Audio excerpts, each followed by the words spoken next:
नमस्कार विद्यार्थ्यांनो, आपण आता इयत्ता 8वी समाजशास्त्र या विषयाची 20 मार्कांची प्रश्नपत्रिका पाहतोय। जर तुम्ही नवीन असाल चॅनलला सबस्क्राइब करा, बेल आयकॉन दाबा। आणि माझं नाव आहे सपना टीचर। मी आज तुम्हाला ही प्रश्नपत्रिका दाखवणार आहे, स्वरूप कसं असतं आणि एकूण काही प्रश्नांची उत्तरं देणार आहे। तर रिकाम्या जागी कंसातील योग्य पर्याय लिहामध्ये 2 प्रश्न आहेत आणि 1942च्या राष्ट्रव्यापी आंदोलनाला 3 पर्याय दिलेत। ऑगस्ट क्रांती योग्य उत्तर आहे असं म्हटलं जातं। दुसरा प्रश्न आहे, आयटकच्या पहिल्या अधिवेशनाचे अध्यक्ष तर हे होते लाला लजपत राय। इथे सुद्धा तुम्हाला 3 पर्याय दिलेले आहे।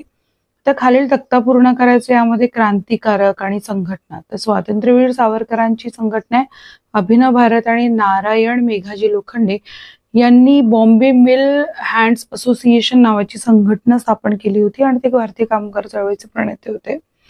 तर दुसरा प्रश्न आहे, खालील विधाने सहकार्याने स्पष्ट करा। ती मोठी उत्तर आहे, तुम्हाला येत असतील आणि नसतील तर मला कमेंट करा, मी तुम्हाला उत्तर नक्की सांगेन।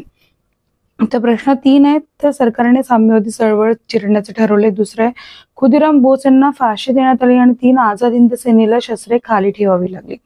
या 3 पैकी योग्य निवडायचे। प्रश्न 2, पुढचा प्रश्न, योग्य पर्याय निवडून विधाने लिहा। सध्या आपल्या देशामध्ये एकूण 24 उच्च न्यायालय आहेत, तर 3 पर्याय दिलेत। आणि दुसरं आहे, महाराष्ट्र विधानसभेची सभासद संख्या ही 288 आहे।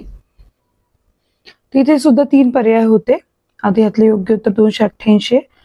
पुढचा प्रश्न आहे, थोडक्यात उत्तर द्या, पण फक्त 2 आहेत आणि इथे आपल्याला 2 गुणांसाठी प्रश्न बघा काय विचारलाय। सर्वोच्च न्यायालयाचे कार्य हा प्रश्न बहुधा परीक्षेला येतो, त्यामुळे पाठच करायचंय। विधानसभेच्या अध्यक्षांचं कार्य स्पष्ट करायचंय। पुढचा प्रश्न आहे, योग्य पर्याय निवडून विधाने पूर्ण करा। तर समाजात अधिक तंत्रज्ञानाचा प्रसार कोणत्या घटकांवर अधिक आहे, तर इथे तुम्हाला पर्याय दिले 4। आणि पुढचा प्रश्न आहे, डॅश डॅश शहरात माहिती तंत्रज्ञानाचे केंद्र नाही, तर जुनी दिल्ली, नवी दिल्ली, नोएडा की बंगळुरू। आता यातील योग्य पर्याय निवडायचे। कोणाला उत्तर माहिती असेल तर कमेंट करून सांगा। 5वा प्रश्न, थोडक्यात उत्तरे द्या, फक्त 2।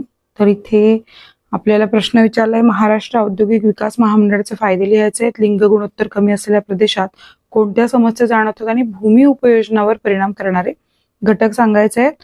आता शेवटचा प्रश्न आहे, टिपा लिहा, स्थलांतर आणि 2 आहे, महाराष्ट्र राज्य औद्योगिक विकास महामंडळ। तर ही प्रश्नपत्रिका इथे संपली आहे। सोपी आणि सुटसुटीत प्रश्नपत्रिका। तरी तुम्हाला काही अडचणी असतील तर कमेंट करून नक्की विचारा। ऑल द बेस्ट एक्झामसाठी। धन्यवाद।